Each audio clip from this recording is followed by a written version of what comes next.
لوگ جو اللہ کو مانتے ہیں، جو نہیں مانتے ان کی تو بات ہی نہیں کر رہا. ہندو بھی اللہ کو مانتے ہیں، سکھ بھی اللہ کو مانتے ہیں، عیسائی بھی اللہ کو مانتے ہیں، یہودی بھی اللہ کو مانتے ہیں، بدھسٹ بھی اللہ کو مانتے ہیں، یہ پارسی بھی اللہ کو مانتے ہیں. یہ زیادہ تر تو مذہب اللہ کو مانتے ہیں نا. تو ان کے ہاں اللہ کو ماننے، اور لبرل جو مسلمانوں میں ہے وہ بھی اللہ کو بہرحال مانتے ہیں. مولویوں کو نہیں مانتے مگر اللہ کو مانتے ہیں. کہتے ہیں یہ مولوی درمیان سے نکالو، ڈائریکٹ اللہ کو مانتے ہیں، بس گاڈ ہے ٹھیک ہے. تو یہ اللہ کو اتنا مانتے ہیں کہ بس وہ ہماری ضرورتیں پوری کرنے کے لیے، اس کا کام ہے بارشیں برسانا، زمین سے تناور درخت پیدا کرنا، سوکھا چارہ کھلا کے گائے بھینسوں کے تھنوں سے دودھ نکالنا ہے. بھائی ہم جب پیدا ہوئے تو ہمیں ماں کی نعمت دی، ماں کی چھاتیوں میں دودھ پیدا کیا، باپ کی محبت دی. جب بالغ ہوئے، جوان ہوئے تو اس نے ہمارے لیے جوڑے پیدا کیے جن سے ہم نے نکاح کیا، ہمیں اولادیں دیں، ہمیں بزنس دیا، کاروبار دیا. اللہ بہت بڑا ہے. آگے بھائی وہ اللہ کی کیا ڈیفینیشن، بس اتنا ہی ہے بھائی. اس سے آگے ہم اللہ کو معاذ اللہ فری کرانے کے لیے ان کی اپنی زبان میں بات کر رہا ہوں، اس سے زیادہ اللہ کو پروٹوکول دینے کے لیے تیار نہیں ہے. ہندو بھی مانتا ہے اللہ، عیسائی بھی مانتا ہے اللہ، اور جو تھوڑی بہت اللہ کی عبادت بھی کرتے ہیں نا وہ بھی اپنے مطلب کے لیے. بھائی ہندو لوگ مندر میں کیوں جاتے ہیں؟ بھگوان کی پوجا کرنے کے لیے نا. تو اس کا مقصد بھی کیا ہوتا ہے؟ کسی نے بتایا ہوتا ہے، پنڈت جی نے، یہ والا بھگوان تمہارا یہ والا کام کرے گا. آئی بات سمجھ؟ وہ کیا کرے گا؟ یہ والا کام. سیٹنگ ہو رہی ہے، شادی نہیں ہو پا رہی، تو وہ والے بھگوان کے پاس جاؤ، اس کو تربوز چڑھاؤ، آئی بات سمجھ، یا ناریل چڑھاؤ، کچھ کرو اس کو کوئی تربوز چڑھاتے ہیں، کوئی پتہ نہیں تربوز چڑھاتے نہیں چڑھاتے، لیکن ناریل تو سنا ہے کہ کیا خیال ہے. تو یہ چیزیں اس کو چڑھاؤ گے تو وہ آپ کے کیا کرے گا؟ کام آئے گا. جبکہ اسلام نے جو عبادت کا تصور دیا ہے اس میں اللہ آپ کے کام آئے یا نہ آئے، نماز آپ کو بہرحال پڑھنی. لطیفہ پرانا ہو گیا، میں سنا دیتا ہوں دوبارہ، بہت پرانا ہو گیا لیکن نئے لوگ بھی آ رہے ہیں نا. کئی بار سنا چکا ہوں تو پرانے لوگ ہیں وہ بور ہوں گے، لیکن سبق بہت ہے اس میں. ایک دیہاتی آدمی نماز نہیں پڑھتا تھا. کیا نہیں کرتا تھا؟ اسے مولوی صاحب نے کہا نماز پڑھا کر. اس نے کہا کہ اگر میں نماز پڑھوں گا نا تو میری گائے بھینسوں کی رکھوالی کون کرے گا؟ مولوی صاحب نے کہا دیکھ، نماز پڑھنے سے رزق میں برکت ہوتی ہے. تو نماز جب پڑھے گا تو تیری بھینسیں اور زیادہ دودھ دیں گی، کیونکہ اللہ کی عبادت سے برکت ہوگی. تو ایک دن اس نے کہا چلو ٹرائی کرنے میں کوئی حرج نہیں ہے. فجر کی نماز پڑھی، گھر گیا تو ایک بھینس مر گئی. بھینس کیا ہو گئی؟ اس نے کہا یہ کیا ڈرامہ ہے یار. مولوی صاحب کے پاس آیا کہ آپ نے تو کہا تھا بھینسیں دودھ دیں گی، میری تو بھینس مر گئی. مولوی صاحب نے کہا اصل میں اللہ تمہارا امتحان لے رہا ہے کہ تم کتنے مضبوط ہو ایمان میں. تو ایک دو ہوگا پھر اس کے بعد ڈبل ہو جائے گا دودھ. اس نے کہا چلو ٹھیک ہے. ظہر میں آیا، گیا، دوسری مر گئی. پھر امام صاحب کے پاس آیا. امام صاحب نے کہا ابھی امتحان کی کچھ کڑیاں کیا ہیں، سخت کڑیاں ہیں، اور یہ ابھی کچھ گھڑیاں باقی ہیں امتحان کی. پھر آ گیا، عصر پڑھنے گیا تو ایک اور بھینس مر گئی. تو ایک کٹا ہوتا ہے نا بھینس کے چھوٹے چھوٹے بچے، وہ بہت شور مچا رہا تھا. تو یہ اس کو کہتا ہے زیادہ شور نہیں مچا، تو خالی 2 نفل کی مار ہے. تو کیا ہے؟ یعنی تیرے پیرنٹس کو مارنے کے لیے نا 4 فرض پڑھنے پڑے ہیں. وہ بڑے بڑے بھینسے تھے، تو اتنا سا ہے 2 نفل پڑھوں گا اور مر جائے گا. وہ کیوں نماز پڑھ رہا تھا؟ دانت میں کچھ پھنسا ہوا ہے. اس کے ذہن میں یہ بات بیٹھ گئی تھی کہ بھائی عبادت کرنے سے رزق میں برکت ہوگی. حالانکہ وہ یقیناً برکت ہوتی ہے، مگر عبادت رزق میں برکت کے لیے نہیں کی جاتی. وہ تو کرنی ہے، بھینس مرے یا زندہ رہے، فجر بھی پڑھنی ہے، ظہر بھی پڑھنی ہے، عصر بھی پڑھنی ہے، مغرب بھی پڑھنی ہے، اور عشاء بھی پڑھنی. کیوں؟ اس لیے نہیں کہ رزق میں برکت ہو. ہم نماز اس لیے تھوڑی پڑھتے ہیں، اس لیے کہ جو کھلا رہا ہے پالیسی بھی اسی کی چلے گی. وہ جب کھلا رہا ہے اور نعمتیں دے رہا ہے تو جب عبادت کے لیے بلائے گا ہمیں اور آپ کو جانا پڑے گا، چاہے ہمارا فائدہ ہو یا ہمارا نقصان ہو. میں نے جمعے کے بیان میں ایک واقعہ سنایا تھا نا کہ سابق حکومت کا، کہ پنجاب میں کو ایجوکیشن سسٹم شروع کر دیا. جب کو ایجوکیشن سسٹم شروع کیا ہے تو علماء گئے وزیر اعلیٰ کے پاس کہ بھئی یہ کیا ڈرامہ شروع کر دیا تم نے. حکومت نے کہا تھا ہمارے پاس فنڈ نہیں ہے الگ الگ اسکولوں کا. تو پھر وہ حکومت نے بتایا علماء کو کہ فنڈ کا مسئلہ نہیں ہے، باہر سے مدد آتی ہے، ان کی یہ ریکوائرمنٹ ہے، ان کا یہ کہنا ہے کہ الگ الگ اسکول نہیں بناؤ، لڑکے لڑکیوں کو ساتھ بٹھاؤ. تو علماء بڑے حیران ہوئے، یار یہ کیا کر رہے ہو؟ تو پھر وہ حکومت نے کہا کہ جن کا کھاتے ہیں پالیسی بھی اسی کی چلے گی، بھائی پیسے وہ اسی شرط پہ دے رہے ہیں۔ تو عجیب بات ہے، یہ IMF سے قرضہ لیتے ہوئے یہ بات سمجھ میں آتی ہے، امریکہ برطانیہ سے پیسے لیتے ہوئے یہ بات سمجھ میں آتی ہے بھائی، لیکن اللہ سے چیزیں مانگتے ہوئے اور اللہ کی چیزیں کھاتے ہوئے یہ بات سمجھ میں نہیں آتی۔ وہاں کہتے ہیں اللہ کھلائے گا مگر پالیسی کس کی چلے گی؟ بولو بھائی، ہماری چلے گی۔ قانون کس کا چلے گا؟ ہمارا چلے گا۔ اصل بات کیا ہے؟ سب کو پتا ہے کہ جتنا اللہ سے کھا رہے ہیں اتنا IMF سے نہیں کھا رہے، لیکن بات یہ ہے کہ وہ لوگ فوراً پکڑتے ہیں اور اللہ فوراً نہیں پکڑتا۔ میں ذرا یہ دانت صاف کر لوں ورنہ یہ مسلسل جب مجھے پریشان کرتا رہے گا۔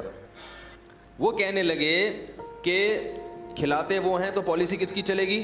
بولو بھائی، ہماری۔ تو اللہ تعالیٰ کے کہ ہم کھاتے ہیں مگر اس کے احکام پر عمل نہیں کرتے، اس کی پالیسیوں کو فالو نہیں کرتے، اس کی وجہ یہ ہے کہ دنیا میں جب کسی سے آپ قرضہ لیتے ہیں تو وہ قرضہ روک لیتا ہے اگر اس کی پالیسیوں پہ آپ نہیں چلو گے، جبکہ اللہ کی عادت یہ ہے کہ قرآن میں اللہ نے فرمایا کلن نمد ہؤلاء وہؤلاء، ہم پالیسیوں کو فالو جو کر رہا ہے اس کو بھی کھلائیں گے اور جو نہیں فالو کر رہا اس کو بھی کھلائیں گے۔ وما کان عطاء ربک محظورا، تیرے رب کی عطا سے کوئی بھی دنیا میں محروم نہیں رہے گا، کیونکہ اگر اللہ نافرمان سے رزق کو روک لیتے تو دنیا میں پھر کوئی بھی نافرمان نہ ہوتا، پھر لوگ مجبور ہو کے اللہ کی عبادت کرتے، اور اللہ کو ایسی عبادت پسند نہیں ہے۔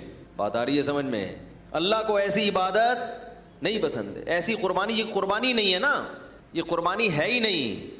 وہ تو آپ جب دیکھ لو سب کچھ، مشرکین یہ کہا کرتے تھے کہ ہمیں اللہ کا عذاب دکھائیں جس عذاب کا وعدہ کرتے ہیں، تو اللہ نے کیا فرمایا؟ اگر عذاب دیکھ لیں گے پھر ایمان لائیں گے تو وہ ایمان مقبول، بولو بھائی، نہیں ہوگا۔ عذاب دیکھنے کے بعد ایمان لاؤ گے تو پھر تو وہ تو سب کو تو وہ تو کہتے ہیں نا بھائی تمہارے تو اچھے بھی مانیں گے، پھر کیا خیال ہے بھائی؟ پھر تو سب مانیں گے، پھر تو ہندو بھی ایمان لائے گا، عیسائی بھی ایمان لائے گا، کیونکہ اپنے مفاد تو سب کو محبوب ہوتے ہیں۔ یہاں آزمائش ہے کہ غیب کے پردوں میں ڈال دیا اور اپنی نعمتوں کی بارشیں برسا دیں۔ IMF اتنا قرضہ نہیں دیتا جتنا ہمیں اللہ کھلاتا ہے فری میں۔ یہ پانی جو ٹنوں منوں آسمانوں سے برستا ہے، اتنا پانی اگر اللہ اس کا بل مانگنا شروع کر دے تو IMF کے بس میں بھی نہیں ہے کہ یہ اللہ کو اس کا بل پے کرے۔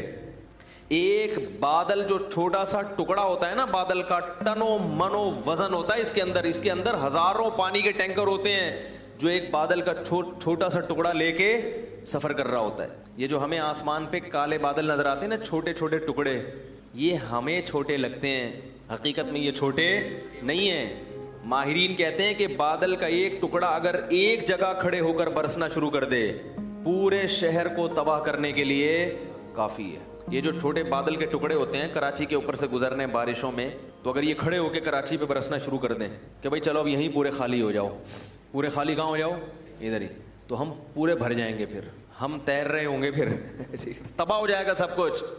چھڑکاؤ ہے ہلکا ہلکا، یہ کیا ہے؟ ہلکا ہلکا۔ معصرات کہا ہے اللہ نے، نچڑنے والے بادل تھوڑا تھوڑا نچڑتے ہوئے جا رہے ہوتے ہیں، ہلکا ہلکا چھڑکاؤ کرتے ہیں، اور ہوا ان کو دھکیل دیتی ہے کہ بس بہت ہو گیا، آگے نکلو آگے، ایک ہی جگہ پہ نہیں برس جانا، کیونکہ اتنا پانی ہے کہ یہ کراچی والے افورڈ نہیں کر پائیں گے، تباہ ہو جائیں گے یہ سب۔ وہ تھوڑا سا چھڑکاؤ میں ہی آپ دیکھو حال کیا ہوتا ہے، کیا خیال ہے؟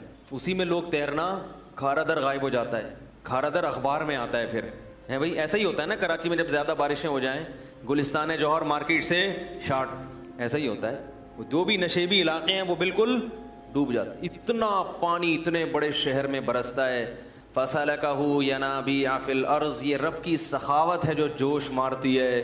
اور پھر اللہ فرماتے ہیں اس پانی کو ہم زمین پہ برسا کے زمین کو طاقت دیتے ہیں، وہاں سے چارہ پیدا ہوتا ہے، پھر زمین کی دراڑوں میں جہاں بھی زمین کو پانی کو جگہ نظر آتی ہے نا، سوراخ کہیں بھی، پانی اس میں داخل ہوتا ہے۔ پھر مٹی میں اللہ نے فلٹر لگائے ہوئے ہیں، وہ فلٹر پانی کو ایسا صاف کرتے ہیں جراثیم سے کہ ہزاروں سال بعد بھی مٹی سے پانی نکالو تو وہ آپ کو بالکل تازہ ملے گا پانی, اس میں ذرہ برابر بھی خرابی پیدا نہیں ہوگی. اور پھر اس پانی کو جب زمین میں داخل کرتے ہیں تو کرتے کرتے ایک جگہ جا کے اس کو بریک لگا دیتے ہیں کہ بھائی اس سے زیادہ نیچے مت جانا, کیونکہ انسان کے لیے اس کو زمین میں اسٹور کیا ہے, لہذا اتنا نیچے مت جانا کہ انسان کی دسترس سے باہر ہو جائے. تو ابھی ہم کنویں کھود کھود کے پانی, بولو بھائی نکالو, جتنا نکالو اتنا اور آ جاتا ہے اور آ جاتا ہے اور آ جاتا ہے. یہ کیا ہے سب؟ KPK میں بعض زمینوں پہ گیا, وہاں ٹیوب ویلیں لگی ہوئی ہیں, پانی آ رہا ہے اور وہ کھیتیاں اس سے آباد ہو رہی ہیں. میں نے پوچھا یار یہ پانی تو میں تو 2 دن سے ہوں, 2 دن سے پانی نکلتا ہوا دیکھ رہا ہوں. انہوں نے کہا آپ 2 دن سے, ہم 40 سال سے دیکھ رہے ہیں. 40 سال سے کیا ہو رہا ہے؟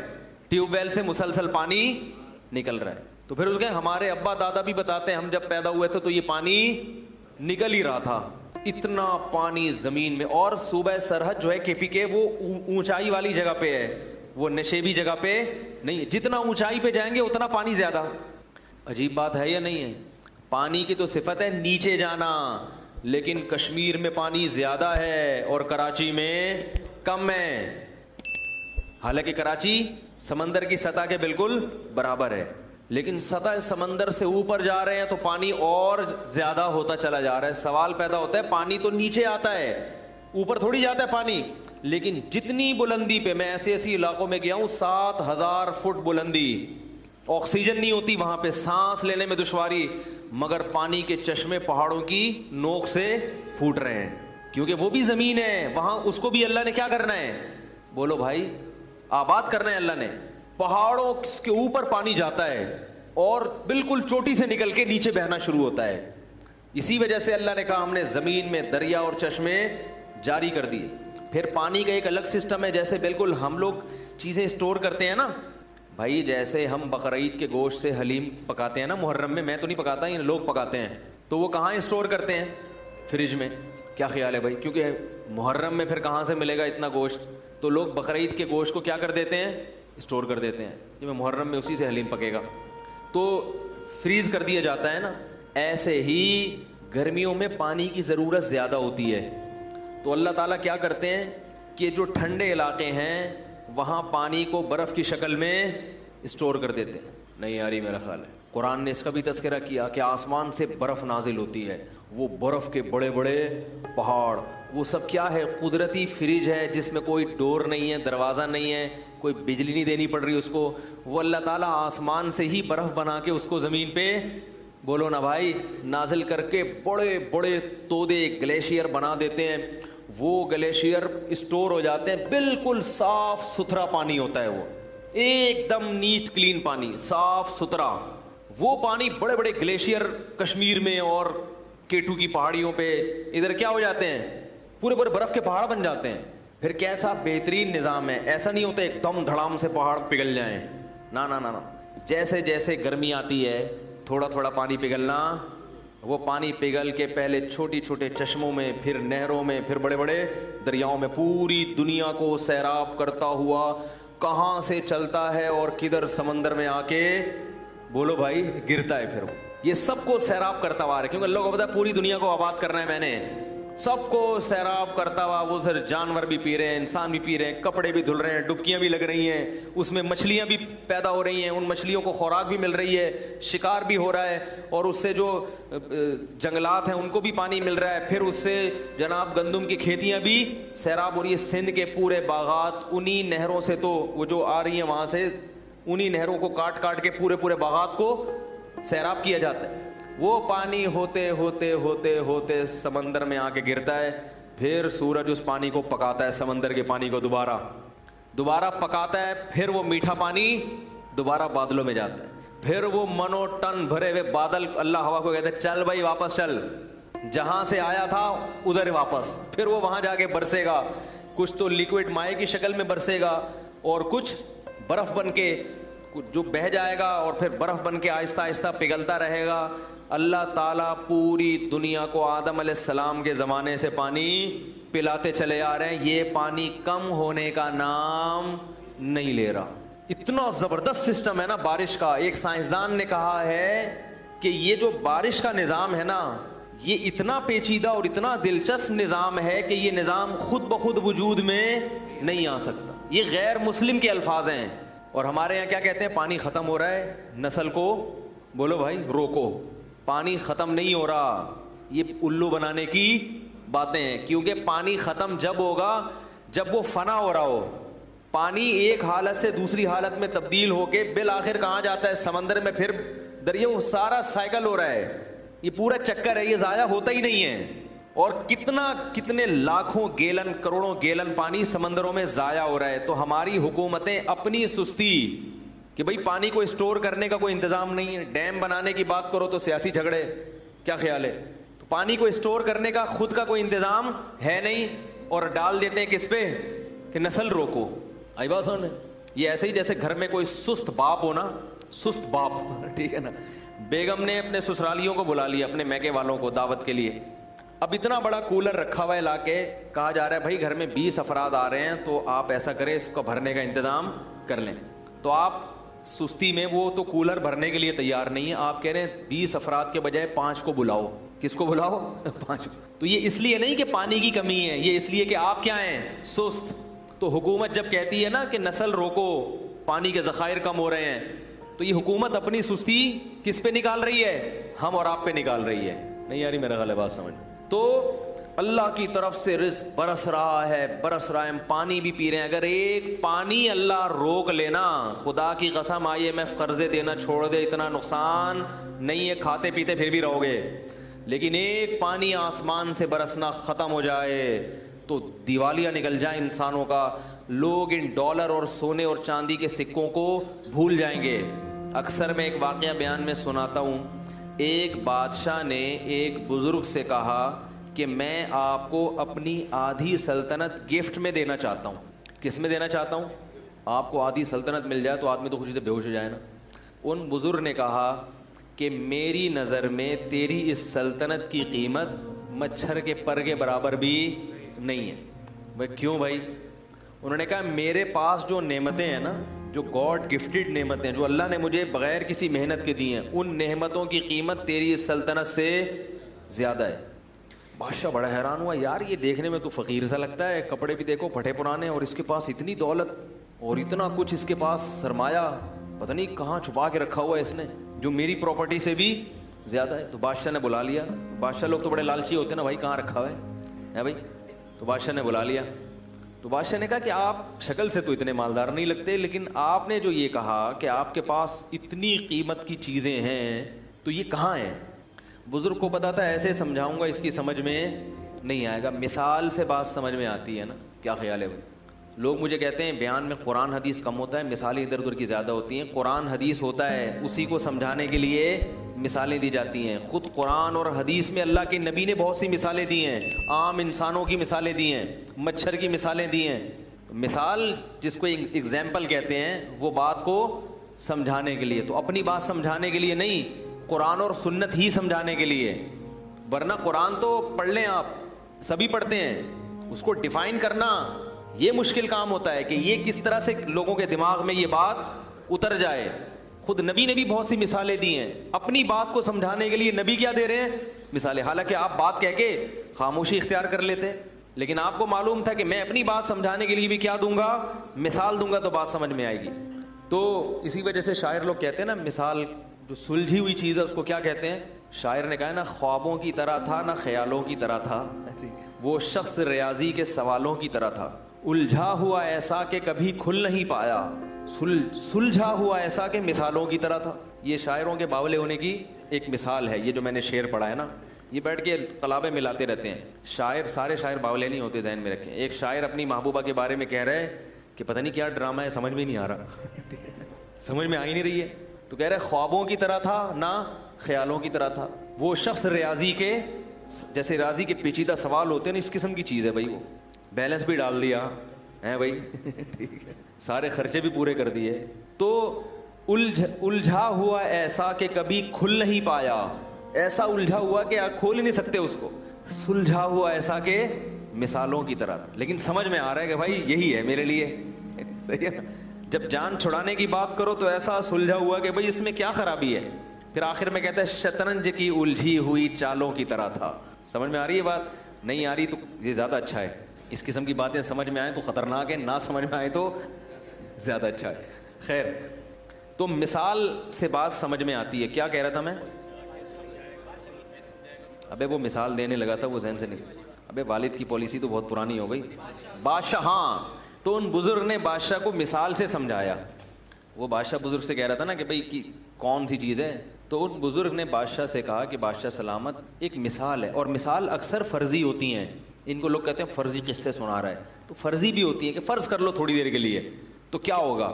تو انہوں نے کہا کہ بزرگ نے کہ فرض کرو بادشاہ سلامت آپ کو پیاس لگ رہی ہے, ایک پیالہ پانی آپ کے پاس رکھا ہوا ہے, لیکن آپ کو ایک بیماری لگ گئی کہ وہ پانی جب آپ پیتے ہیں تو الٹی ہو کے نکل آتا ہے. وہ پانی الٹی ہو کے, اب پوری ایڑی چوٹی کا زور لگا لیا مگر وہ پانی حلق میں گھسنے کے لیے تیار نہیں, ایسی بیماری لگ گئی. تو بادشاہ سلامت آپ کیا کرو گے؟ بادشاہ نے کہا علاج کروں گا بھائی, الٹیاں رکیں. وہ کون سی گولی آج کل آ رہی ہے الٹیوں کی مشہور, وہ گرینیٹ کچھ اس طرح, گریوینیٹ کھاؤں گا. اس زمانے میں جو بھی گریوینیٹ ٹائپ کی چیز ہوتی تھی, بھائی الٹی روکنے کے لیے گریوینیٹ کھاؤں گا, یہ کھاؤں گا, وہ کھاؤں. اس نے کہا سب کچھ کر کے دیکھ لیا مگر فائدہ نہیں ہو رہا. بزرگ نے کہا پھر ایک حکیم آتا ہے آپ کے پاس, تو وہ حکیم کہتا ہے کہ میں آپ کا علاج گارنٹی کے ساتھ کروں گا, لیکن شرط یہ کہ مجھے اپنی آدھی سلطنت دے دو, اس کے بغیر میں آپ کا علاج نہیں کروں گا, چاہے میری گردن اڑا دو. اور علاج شرطی ہے, اگر علاج نہیں ہوا تو میری گردن اڑا دینا. بادشاہوں کا کام تو پہلے یہی ہوتا تھا, یہ ہو گیا تو گردن اڑا دو, نہیں تو سمجھ رہے ہیں. تو بادشاہ نے کہا بھائی اگر اس قسم کا حکیم آئے گا اور مجھ سے آدھی سلطنت مانگے گا, تو بزرگ نے کہا اپنی آدھی سلطنت دے دو گے؟ بادشاہ نے کہا دینی پڑے گی بھائی, کیونکہ اس سلطنت کا میں کیا کروں گا کہ پانی حلق میں, بولو نا یار, اتر ہی نہیں رہا, کیا کرنا ہے اسی سلطنت, مر جائیں گے ویسی پیاس سے, اور تڑپ تڑپ کے مریں گے. اس نے کہا چلو جی, آپ نے آدھی سلطنت اس کو دی اور اس نے کوئی ایسی دوا کھلائی, اب وہ پیالہ آپ کے حلق میں اتر گیا. اب اگلا پروسیس کیا ہے؟ پیشاب بن کے نکل جائے. اب وہ وہاں رک گیا, پیشاب بند ہو گیا, اب وہ پانی پیشاب بن کے نکلتا نہیں. اب کیا کرو گے؟ بادشاہ نے کہا بھائی علاج کریں گے. کیا خیال ہے, پتھری وتھری ہے کیا چکر ہے بھائی؟ تو کہا علاج کر کر کے تھک گئے مگر وہ پیشاب نہیں نکل رہا, تو کیا کرو گے؟ وہی حکیم آیا اور کہنے لگا کہ آدھی بقیہ بھی دو گے تو کیا کروں گا؟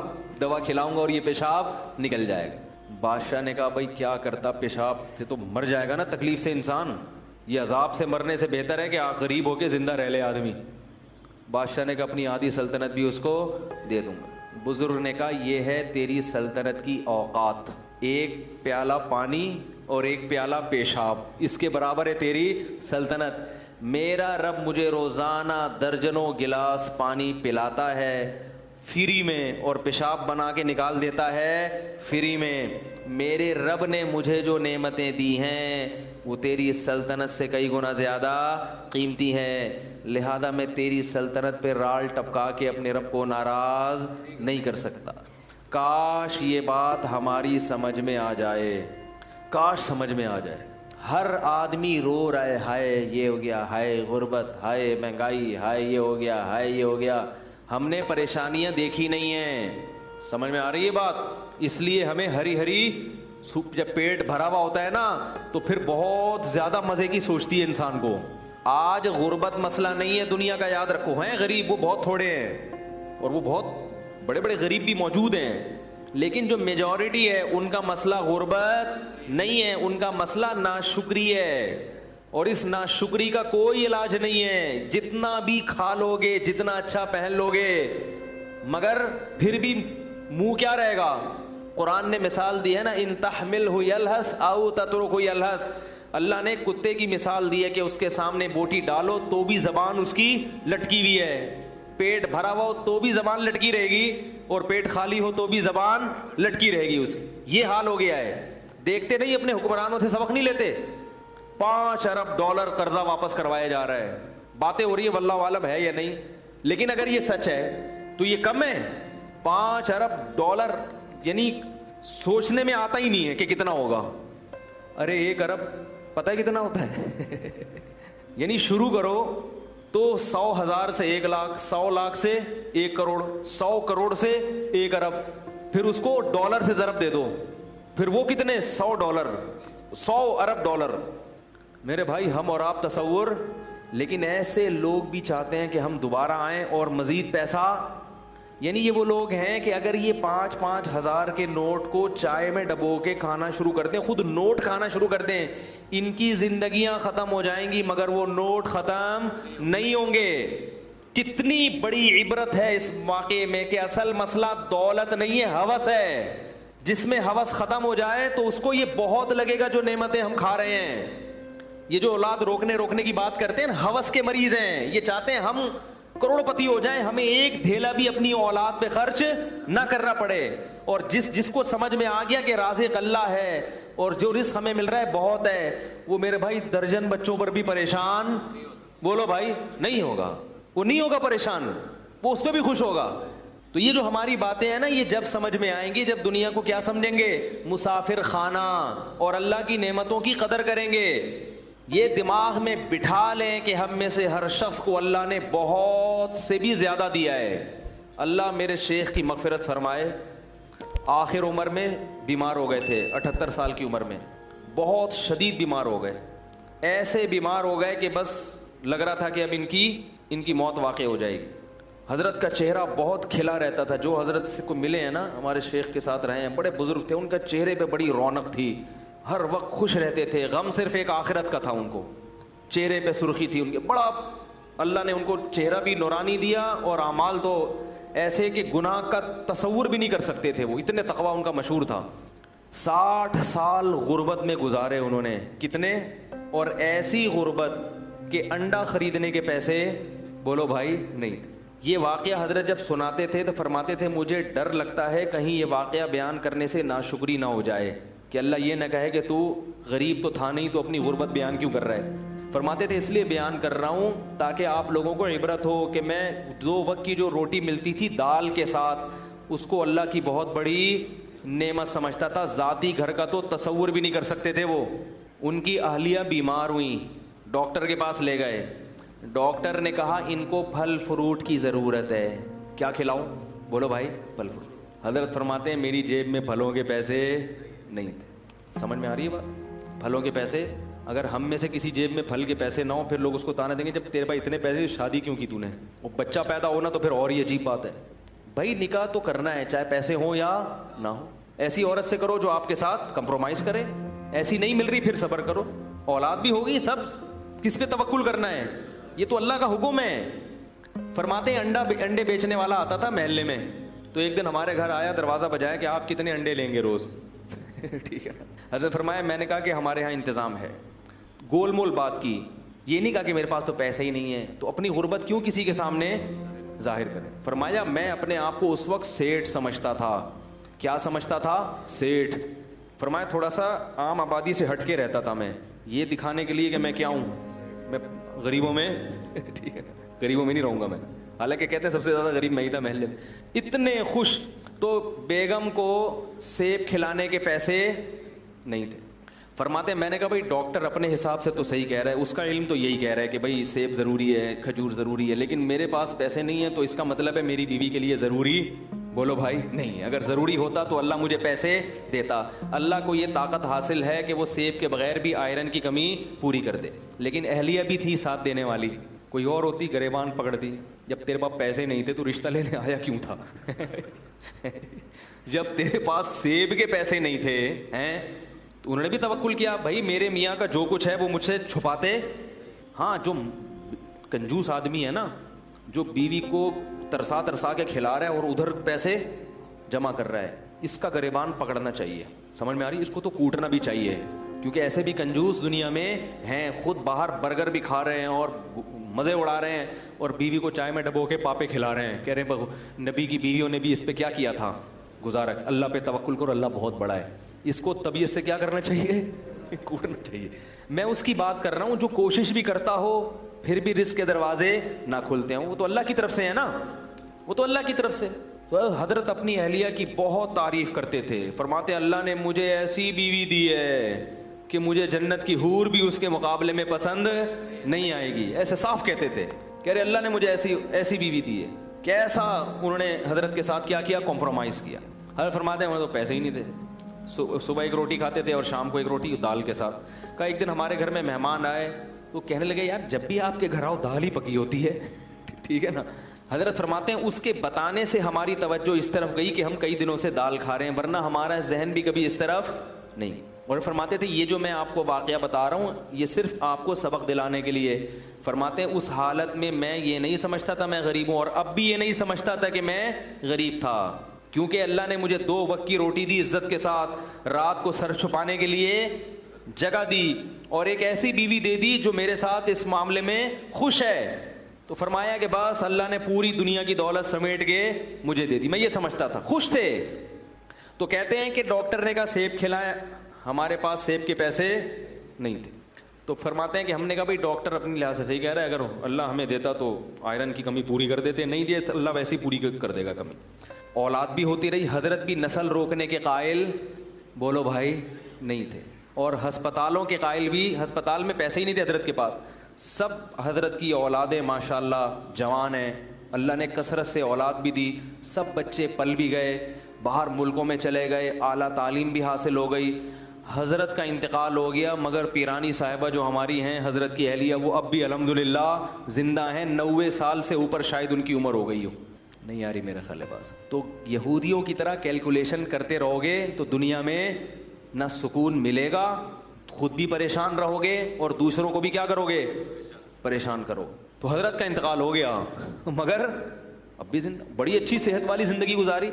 اور حضرت کا بھی انتقال کمزوری سے نہیں ہوا یہ تھا حضرت کو شوگر کی بیماری ہو گئی تھی جو بڑھاپے میں ہو ہی جاتی ہے, لیکن حضرت اس پہ آمادہ تھے کہ بھئی اب مجھے دنیا سے جانے دو, میں میری عمر بہت ہو گئی ہے, اب مجھے زندہ رہنے کا شوق, بولو نا بھائی. حضرت فرماتے جب میری عمر 63 سال ہوئی نا تو پھر مجھے زندہ رہتے ہوئے شرم آنے لگی کہ 63 سال میں نبی دنیا سے چلے گئے, اب تم کیوں زندہ ہو بھائی. تو وہ شرما شرمی میں 78 سال کے ہو گئے. ٹھیک ہے نا, کیونکہ دنیا کو مسافر خانہ سمجھتے تھے نا کہ بھائی جانا تو ہے, اب 60 سال ہو 70 ہو کتنا ٹھہریں. حضرت فرماتے تھے کہ ہمارے جب بچوں کے بچے ہو جائیں نا تو مجھے ذہن میں آتا تھا اب نئی گاڑی آ گئی ہے, پرانی گاڑی کیا کرے گی, پلیٹ فارم خالی کرے. یاد رکھو آپ کے گھر میں جو بزرگ ہیں ان پہ یہ فارمولہ اپلائی کرنا نہ شروع کر دیں کہیں جا کے کہ آج ہم نے سنا ہے کہ 63 سال کے بعد انسان کو شرم آنی چاہیے, آپ تو 70 کے ہو گئے. یہ مطلب ہرگز نہیں ہے. ان کو یہ کہو کہ اللہ کرے آپ 100 سال جئیں. یہ ہم اپنے لیے بتا رہے ہیں, دوسرے کے بارے میں یہی کرنا ہے کہ اللہ ان کو, ہم لوگ نہیں کہتے تھے حضرت آپ 63 کے ہو گئے تو آپ کو جانا چاہیے, ہم یہ کہتے تھے آپ 100 سال سے پہلے بولو بھائی نہ جائے, بلکہ ہماری عمر بھی آپ کو لگ جائے.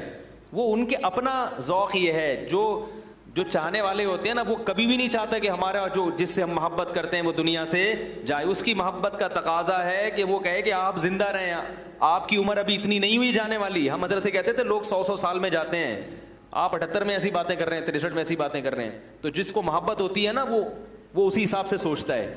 ایک شخص نے حضرت کو خط لکھا کہ حضرت مجھے ڈر ہے اگر آپ مر گئے تو میرا کیا ہوگا. حضرت فرمایا یہ کیوں نہیں سوچ رہے اگر میں مر گیا تو میرا کیا ہوگا. شیخ کے مرنے کے خیالات آ رہے ہیں. ٹھیک ہے, محبت کا تقاضا یہ ہے کہ آپ اپنے مرنے کا تصور کریں, جس سے محبت ہے اس کے بارے میں کہیں انشاءاللہ آپ نہیں مریں گے. کیا خیال ہے بھائی. تو میں جو اصل واقعہ بتا رہا تھا, تو جب حضرت کی پھر 60 سال کے بعد حضرت کے پاس پیسہ آیا ہے. سمجھ میں آ رہی ہے بات. 60 سال کے بعد کیا ہوا, رزق کے دروازے کھل گئے. جب اللہ نے غریب رکھا اس وقت بھی خوش, جب پیسہ دیا تو بھی خوش. پھر پیسہ خرچ کیا جائیدادیں بنانے میں, بولو بھائی, کوئی مکان اپنے لیے نہیں بنایا. فرمایا تمہارا مال وہ ہے جو حدیث میں آتا ہے نا, کھا کے ختم کر دو, پہن کے پرانا کر دو. پھر جو حضرت کی پگڑی تھی ٹھیک ٹھاک مہنگی پگڑی تھی, گھڑی اچھی خاصی مہنگی پلاٹینم کی گھڑی تھی, گاڑی ایسی کہ ہٹو بچوں, میں نے اب تک کسی کے پاس وہ گاڑی, بولو بھائی, اتنی بڑی گاڑی تھی. کویت کا شہزادہ اس سے حضرت نے گاڑی خریدی تھی. شاید میں غلط بیانی سے کام لے رہا ہوں بھائی, جھوٹ تو نہیں بول رہا نا ممبر پہ بیٹھ کے. اور فرماتے ہیں جب میں پیٹرول پمپ پہ جاتا تھا تو ٹینکی فل کراتا تھا.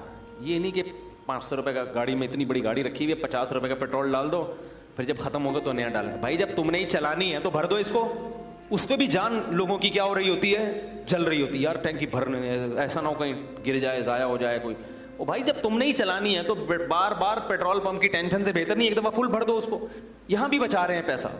حضرت فرماتے ہیں جب میں لائن میں کھڑا ہوتا تھا نا پیٹرول پمپ تو وہ ٹینکی بھرنے میں کافی ٹائم لگتا تھا. لوگ مڑ مڑ کے دیکھتے تھے, اس مولوی کو دیکھو اور اس کی گاڑی کی ٹینکی کو دیکھو. نہیں آ رہی میرا خیال ہے. خوراک پھر ایسی رکھی, پھر صرف سیب نہیں, اب تو سیب کے پیسے نہیں تھے نا, جب نہیں تھے تو بھائی اللہ اسی میں, جب پیسے آ گئے تو پھر جو حضرت کا ناشتہ تھا وہ آج شاید وزیر اعظم کا بھی نہیں ہوگا. بالکل ایسی ڈائٹ تھی جو بالکل صحت کے لحاظ سے مناسب. اس میں بادام تھے ناشتے میں, بوائل ہاف بوائل انڈا تھا, سیب تھا. وہ سیب جب یہاں ختم ہوتے تو ٹورنٹو سے منگواتے تھے. یعنی اگر پاکستان میں سیب کا موسم نہیں ہے تو دنیا میں جہاں ہے وہاں سے کیا کرو, منگواؤ, سیب کھانا ہے. اس پہ پیسہ کیا ہو رہا ہے, میں تبھی تو بیان میں بار بار کہتا ہوں گھر بنانے کے بجائے پہلے ان چیزوں کی فکر کرو, اس کے بعد گھر کا بھی بنا لو اگر پیسہ اللہ نے بہت دیا ہے. اسی وجہ سے حضرت کی فٹنس ایسی تھی, اتنی عمر میں بھی کہیں سے بڑھاپا نظر نہیں آتا تھا. ایسے خوبصورت جوان جب چلتے تھے نا, لوگ کہتے کھڑے ہوتے تھے, لوگ کہتے سنوبر کا درخت کھڑا ہوا ہے, ایسا قد تھا ان کا. چال ایسی خوبصورت تھی, آواز میں ماشاءاللہ جان تھی, صحت تھی. تو یہ جب حضرت کو بیماری ہوئی نا شوگر, پتہ نہیں چلا تھا. ان کی انتقال اس لیے ہوا کہ یہ شوگر ٹریس نہیں ہو پائی, سمجھ رہے ہیں, پتہ نہیں چلا کہ شوگر, اگر بیماری ٹریس ہو جاتی تو پھر 100 سال بھی جیتے وہ. لیکن بہرحال اللہ کی طرف سے موت ہے, کبھی اسی طرح موت آنی مقدر ہوتی ہے کہ بھئی بیماری ٹریس نہیں ہو پاتی. لیکن ان کو شوگر تھی تو وہ میٹھا بھی اسی, جو ان کی خوراک کا میٹھا زیادہ کھاتے بھی نہیں تھے وہ, لیکن جتنا کھا رہے تھے وہ بھی کھا رہے تھے. شوگر کا کوئی علاج کی وہ نہیں تھی, علاج ہی نہیں ہوا اس کا. لیکن اس حالت میں جب انتہائی کمزور ہو گئے, بالکل چہرے جو ہے نا وہ رونق جو ایک بیمار آدمی کا ہوتا ہے کمزوری سے, وہ رونق ظاہری طور پہ ختم ہو جاتی ہے, بالکل بستر سے لگ گئے, تو بھی زبان سے کوئی شکایت نہیں. جب ہم جاتے نا اس کے لیے عیادت کے لیے, تو فرماتے کہ میں کس منہ سے شکایت کروں کہ میں بیمار ہوں, میں کمزور ہوں. اللہ نے ساری زندگی اتنا اچھا کھلایا پلایا, اب اگر اللہ نے تھوڑی سی آزمائش دیتی ہے تو اس آزمائش کو بیان کرتے ہوئے شرم آتی ہے. سمجھ میں نہیں آ رہی میرا خیال. اب اس آزمائش کو بیان کرتے ہوئے بھائی پہلی دفعہ زندگی میں, حالانکہ اس سے پہلے بھی بیمار ہوئے ہوں گے, کہا اللہ نے ساری زندگی کھلایا, خوب کھلایا. وہ کیا کھلایا, دال روٹی, اس کو کیا کہہ رہے ہیں, خوب کھلایا. حضرت کے بچے جب جوان ہونے لگے تو حضرت کو فکر ہوئی ان کی شادیاں کرنی ہے, جبکہ گھر اتنا چھوٹا ہے کہ اس میں کمرے ہیں ہی نہیں. ہماری طرح نہیں کہ اب تو کرنا تو ہے ہی نہیں, کرنی تو ہے ہی نہیں, کماؤ پیسہ لاؤ پیسہ ہے بھائی. حضرت کو فکر ہوئی بیٹے جوان ہو رہے ہیں تو اب کیا کرنی ہے, شادیاں. لیکن اب یہ کہ گھر میں جگہ نہیں ہے, تو حضرت نے ہمیں کمرہ دکھاتے تھے. میں نے ایک اوپر کمرہ ہے, ٹھیک ہے, وہ جو لحاف رکھتے ہیں نا, کیا خیال ہے, ایسی مزاح کر رہے تھے. کہا میں نے سوچا کوئی مسئلہ نہیں, ایک کو ادھر سیڑھیاں لگا کے بولو گے چل ادھر جا اپنی بیوی کے ساتھ. لیکن فکر پھر بھی کی انہوں نے کہ بھئی شادی کرنی ہے ان کی, وہ دیکھا جائے گا شادی کے بعد کیا جگاڑ کرنا ہے, کہاں کر لے گا. تو اللہ کا شکر ان کی شادیاں بھی ہو گئیں. ان کو بھی اللہ نے بہت پیسہ دیا, وہ سب مدرسے میں وہ عالم بنے. اس کے بعد اتنا اچھی علمی استعداد تھی کہ مدینہ یونیورسٹی سے ان کو بلاوا آ گیا ان کا, مدینہ یونیورسٹی چلے گئے. وہاں سے حکومت سعودیہ کی طرف سے دوسرے ملکوں میں دورے پہ بھیج دیے گئے. وہ بھی اچھا خاصا ماشاءاللہ ان کے پاس اللہ نے رزق کے دروازے ان کے لیے کھولے. تو میں یہ کہہ رہا ہوں, دیکھو ہم لوگ ہوس کے مریض ہیں, ہم کبھی بھی خوش بولو بھائی نہیں رہ سکتے. ہم غیر مسلموں کے طریقے کو فالو کر رہے ہیں کہ وہ کدھر جا رہے ہیں, وہ ہر وقت نوٹ بنانے میں لگے ہوئے ہیں. ہم میں سے جس کو بھی اللہ نے دیا ہے, جتنا دیا ہے, اللہ کی قسم وہ ہماری ضرورتوں سے کئی گنا زیادہ. ہمارے بار بار یہ کہتے تھے کہ اللہ نے مجھے میری ضرورت سے کئی گنا زیادہ دیا ہے, زیادہ دیا. پھر جب بہت پیسہ آیا حضرت کے پاس تو اپنے لیے پھر بھی نہیں بنایا گھر, پھر بھی کہا میں کیا بر کروں گا گھر بنا کے, لیکن اپنی اہلیہ کے لیے ایک فلیٹ بولو بھائی خرید لیا کہ میرے مرنے کے بعد ان کے لیے کوئی انتظام ہو جائے. تو وہ بھی ہو گیا. وہ بھی جب بہت, ورنہ حضرت اس کے بھی قائل نہیں تھے, کیونکہ بچے ماں ظاہر ہے بچوں کے پاس لیتی ہیں نا, ان کو تو الگ گھر کی ویسے بھی ضرورت نہیں ہوتی, لیکن چلو بنا لو جب اتنا اللہ نے دے دیا. باقی کیا کرتے تھے, اپنے جو صبح کا ناشتہ ہے بادام منڈا اور یہ سب, ایک دن ہم گئے تو تکا کھا رہے تھے, ٹھیک ہے نا, اچھی خوراک کھاتے تھے. تو جب شہد استعمال کرتے تھے, دودھ پیتے تھے, چائے کے قریب بھی نہیں پٹکتے تھے, کبھی بھی چائے نہیں.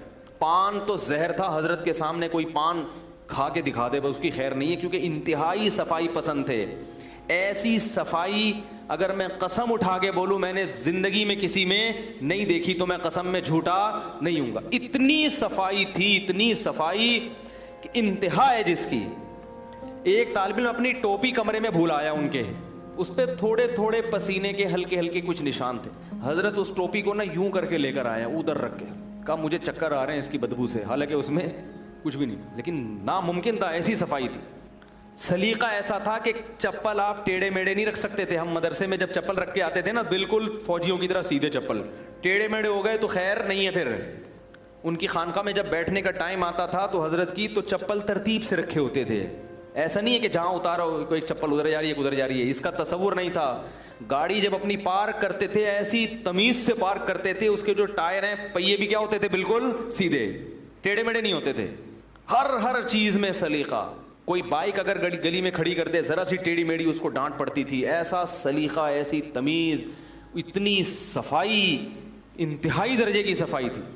تو میرے بھائی ہمارا سب سے بڑا مسئلہ کیا ہے؟ ہوس. ہمارا مسئلہ غربت نہیں ہے. ہم میں سے ہر شخص کو اللہ اس کی ضرورت سے کروڑہ گنا زائد ہے. اتنا جب حضرت کو آیا نا, پھر بھی حضرت کہتے ہیں مسافر خانہ ہے, نکلنا ہے یہاں سے, جانا ہے یہاں سے. کسی نے حضرت کو فون کر کے پوچھا کہ آپ سعودیہ عمرہ کرنے گئے تھے, ابھی آپ کہاں ہیں؟ تو حضرت فرمایا میں ناظم آباد کے مسافر خانے میں بیٹھا ہوا ہوں. پھر اس نے 3 دن بعد فون کیا کہ حضرت آپ کہاں ہیں ابھی؟ انہوں نے کہا ناظم آباد کے مسافر خانے میں. اس نے کہا 3 دن ناظم آباد میں جب آپ کا ذاتی گھر موجود ہے تو 3 دن سے آپ مسافر خانے میں کیوں ہیں؟ حضرت نے فرمایا ذاتی گھر کسی کا نہیں ہوتا, جو گھر اللہ نے دنیا میں دیا ہے وہ کیا ہے؟ مسافر خانہ ہے. تھوڑے دنوں میں یہاں سے جانا ہے, اور واقعی تھوڑے دنوں میں وہاں سے چلے.